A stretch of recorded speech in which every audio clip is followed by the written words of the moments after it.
नमस्कार दोस्तों, स्वागत है आज के अपने YouTube channel study with Kundan Singh में। आज के डेली करंट अफेयर के साथ हम प्रस्तुत हैं। आज है डेट 15/3/2023 और इसी के साथ आप लोग PDF के लिए भी देख सकते हैं नीचे लिंक पर। और हमारा मोटिवेशन कोड है, ना थके अभी पैर, ना भी हिम्मत हारी है, हौसला है जिंदगी में कुछ कर दिखाने का, इसलिए अभी भी सफर जारी है। चलिए बढ़ते हैं आगे। पहला क्वेश्चन हमारा रखा हुआ है कि हाल ही में महिला विश्व मुक्केबाजी चैंपियनशिप के ब्रांड एम्बेसडर कौन बने हैं। तो पहले ऑप्शन पर है फरहान अख्तर, बी पर है MC मैरी कॉम, तो अर्थात दोनों बनी है। इसका सही जवाब है हमारा उपर्युक्त दोनों। आगे देखेंगे कि ये जो महिला विश्व मुक्केबाजी का टाइटल स्पॉन्सरशिप किसे मिला है, महिंद्रा को मिला है। चलिए आगे बढ़ते हैं। अगला क्वेश्चन है हमारा कि हाल ही में किसे फरवरी माह का ICC प्लेयर ऑफ द मंच चुना गया है। तो इसका सही जवाब है हमारा ऑप्शन सी, उपर्युक्त दोनों। कौन? हैरी ब्रूक और एशले गार्डनर। ठीक, और इधर देख लेते हैं कि ICC का फुल फॉर्म क्या होता है। ICC का फुल फॉर्म होता है इंटरनेशनल क्रिकेट काउंसिल। इसकी स्थापना कब हुई? 1909 में हुई। हेडक्वार्टर कहाँ है? दुबई में। और चेयरमैन इसके हैं ग्रेग बर्कली। अब अगला क्वेश्चन है हमारा कि हाल ही में आई सिप्री की रिपोर्ट के अनुसार 2018 से 22 के बीच दुनिया का सबसे बड़ा आर्म्स इंपोर्टर कौन बना है। मतलब कि जो हथियार है ना, इनका आयातक कौन सा देश बना है। तो इसका सही जवाब है हमारा ऑप्शन ए, भारत। अब इसके बारे में थोड़ा सा देखेंगे कि भारत जो है दुनिया का सबसे बड़ा हथियार आयातक बना है। लगभग कितने परसेंट आयात करता है? तो 11% है ना। इसके बाद अगर पूछा जाए कि दूसरे नंबर पर कौन है, तो दूसरे नंबर पर है सऊदी अरब जो 90.6%। और तीसरे नंबर पर आयातक बना है कतर जो 6.4% तक आयात करता है। अच्छा ठीक है, इसमें इंपोर्टर मतलब खरीदने के बारे में बताया गया है, लेकिन अगर पूछा जाए कि भारत सबसे ज्यादा कहां से खरीदता है, तो रसिया से खरीदता है। इसके बाद दूसरे नंबर पर कौन है? अमेरिका है। ठीक, और सिप्री का फुल फॉर्म क्या होता है? Stockholm International Peace Research Institute. चलिए बढ़ते हैं इसी के साथ अगले क्वेश्चन पर। हाँ, साथ में ये भी देख लेते हैं कि भारत के द्वारा हिंद महासागर क्षेत्र में ट्रोपेक्स 2023 अभ्यास आयोजित किया गया। भारत ने दुनिया का पहला बांस बैरियर लगाया है। भारत ने इंटरनेशनल बिग कैट अलायंस बनाने का प्रस्ताव भी रखा है, तथा साथ ही भारत दुग्ध उत्पादन में पहले स्थान पर है। चलिए अगला क्वेश्चन है हमारा कि एशिया की पहली महिला लोको पायलट का नाम क्या है, जो अब वंदे भारत एक्सप्रेस का संचालन करेंगी या करती हैं। तो सही जवाब है हमारा ऑप्शन बी, सुरेखा यादव। सुरेखा यादव का संबंध सतारा महाराष्ट्र से है। और इनके बारे में क्वेश्चन और बनता है कि यह भारत की पहली महिला ड्राइवर थी। कब? 1988 से। और ये जो वंदे भारत एक्सप्रेस है, ये कहां से? सोलापुर से लेकर छत्रपति महाराज टर्मिनल तक चलाई जाएगी। चलिए बढ़ते हैं अगले क्वेश्चन पर। अगला क्वेश्चन है हमारा कि हाल ही में केंद्र सरकार ने किस केंद्र शासित प्रदेश के लिए 1,18,500 करोड़ रुपए का बजट पेश किया है। तो इसका सही जवाब है हमारा ऑप्शन सी, जम्मू कश्मीर। ठीक है, जम्मू कश्मीर के बारे में पूछा जा सकता है कि यहाँ के लेफ्टिनेंट गवर्नर कौन है, तो मनोज सिन्हा है। और इसी जम्मू कश्मीर से एक अभी हाल ही का करंट अफेयर का क्वेश्चन है कि एशिया का पहला ट्यूलिप गार्डन कहाँ? तो श्रीनगर जम्मू कश्मीर में ही खोला जाएगा। इसके साथ ही देखते हैं कि जम्मू कश्मीर में डोडा में सबसे ऊंचा प्रतिष्ठित राष्ट्रीय ध्वज लगाया गया है। एशिया की अब तक की सबसे लंबी साइकिल रेस श्रीनगर से शुरू हुई है। पर्यटन मंत्रालय ने जम्मू में पहली स्नो मैराथन का आयोजन किया है। बेस्ट एडवेंचर टूरिज्म डेस्टिनेशन का अवार्ड भी जम्मू कश्मीर को मिला है।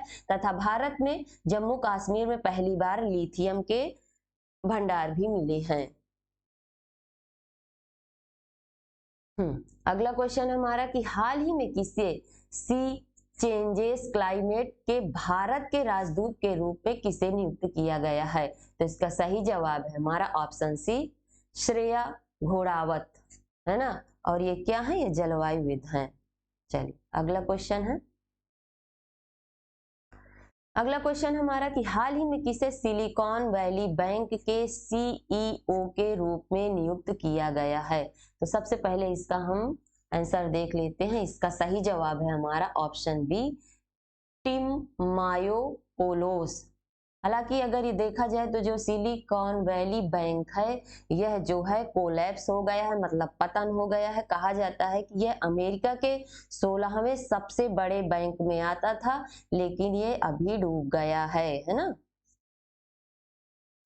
अब आगे देखेंगे कि ईएमई इकाई की कमान संभालने वाली पहली महिला अधिकारी कौन बनी? गीता राणा बनी। एक्सिस म्यूचुअल फंड का नया एमडी एंड सीईओ बी गोप कुमार को नियुक्त किया गया।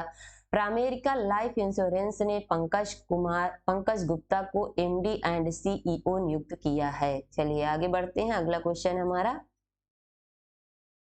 हाल ही में हृदय अनुसंधान के लिए किस आईआईटी ने सत्य साई अस्पताल के साथ साझेदारी की है? तो इसका सही जवाब है हमारा ऑप्शन बी, आईआईटी गुवाहाटी। साथ ही देखते हैं कि रिलायंस लाइफ साइंसेज को आईआईटी कानपुर से जीन थेरेपी टेक्नोलॉजी का लाइसेंस मिला है। केंद्रीय मंत्री अनुराग ठाकुर ने आईआईटी रोपड़ में युवा उत्सव की शुरुआत की है। नेक्स्ट जनरेशन फ्यूल्स पर आईआईटी मद्रास ने डेनमार्क के साथ साझेदारी की है। साथ ही आईआईटी मद्रास इसरो के लिए स्पेस फ्लाइट प्रशिक्षण मॉड्यूल विकसित करेगा। चलिए आगे बढ़ते हैं। अगला क्वेश्चन है हमारा कि हाल ही में G20 फूल उत्सव कहाँ शुरू हुआ है? तो इसका सही जवाब है हमारा ऑप्शन सी, नई दिल्ली के कनाड प्लेस से। और इसका उद्घाटन किसने किया? इसका उद्घाटन किया है केंद्रीय पर्यावरण मंत्री भूपेंद्र यादव ने। चलिए आगे बढ़ते हैं। अगला क्वेश्चन है हमारा, हाल ही में किस देश ने पनडुब्बी से दागी जाने वाली 2 रणनीतिक क्रूज मिसाइलों का परीक्षण किया है? तो इसका सही जवाब है हमारा ऑप्शन बी, उत्तर कोरिया ने। उत्तर कोरिया की कैपिटल क्या है? प्योंगयांग। तथा यहाँ का तानाशाह कौन है? किंग जॉन उन। ठीक, चलिए आगे बढ़ते हैं। अगला क्वेश्चन है हमारा कि हाल ही में साझा बौद्ध विरासत पर अंतरराष्ट्रीय सम्मेलन कहाँ आयोजित हुआ है? तो इसका सही जवाब है हमारा ऑप्शन ए, नई दिल्ली।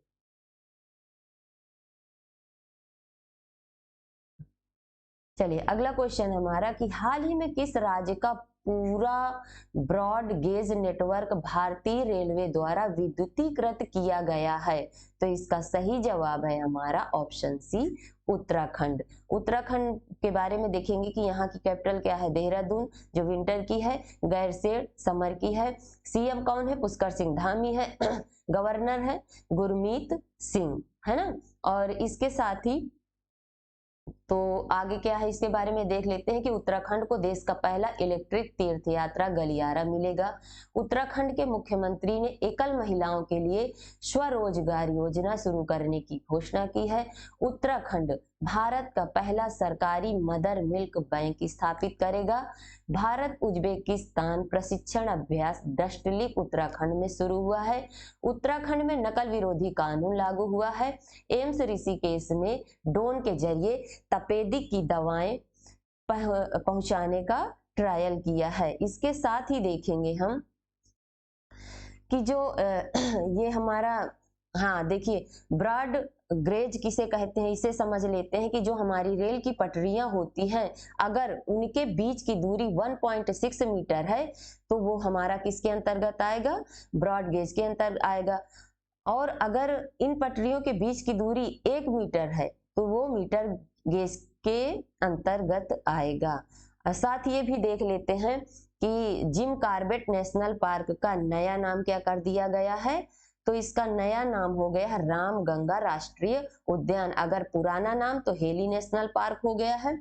साथ ही उत्तराखंड के अभी हाल ही में टिहरी और रुद्रप्रयाग को भूस्खलन सूचकांक पर शीर्ष स्थान पर रखा गया है। इसके साथ ही हरेला पर्व कहाँ मनाया जाता है? उत्तराखंड में मनाया जाता है।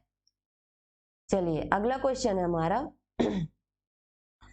हाल ही में तीसरे दिव्य कला मेले का उद्घाटन कहां पर किया गया है? तो इसका सही जवाब है हमारा ऑप्शन बी, भोपाल मध्य प्रदेश में, और इसका उद्घाटन किया है मंगू भाई सी पटेल ने। और भोपाल में जैसे भोजताल स्थित है ये सब। चलिए आगे देखेंगे। अगला क्वेश्चन है हमारा, हाल ही में आई रिपोर्ट के अनुसार किस राज्य में अधिकतम वन क्षेत्र विकसित हुआ है? तो इसका ऑप्शन सही है सी, आंध्र प्रदेश। आंध्र प्रदेश के बारे में देखेंगे कि आंध्र प्रदेश की अगर कैपिटल पूछी जाए तो अमरावती थी, लेकिन नई कैपिटल इसकी हो गई है विशाखापत्तनम, है ना। और साथ ही देखा जाएगा कि जो ये अधिकतम वन क्षेत्र है तो आंध्र प्रदेश का कितना है? 8,276 वर्ग किलोमीटर, और पूरे भारत में देखा जाए तो यह 2,261 वर्ग किलोमीटर है। इसके साथ ही ये भी पूछा जा सकता है कि भाषा के आधार पर गठित होने वाला पहला राज्य कौन सा है? आंध्र प्रदेश था।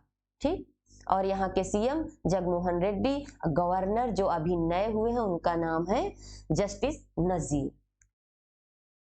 तथा साथ में देखेंगे कि आंध्र प्रदेश के कडप्पा जिले में 13वीं शताब्दी के मंदिर की खोज की गई है। आंध्र प्रदेश के मुख्यमंत्री ने 20 केंद्रों पर पर्यटक स्थानों का उद्घाटन किया है। आंध्र प्रदेश ने अपनी नई राजधानी विशाखापट्टनम घोषित की है। और साथ ही अग्निकल कॉस्मॉस ने भारत का पहला निजी लॉन्च पैड श्रीहरिकोटा में किया है। इसके साथ ही हमारा अंतिम क्वेश्चन है कि हाल ही में अंतरराष्ट्रीय गणित दिवस कब मनाया गया?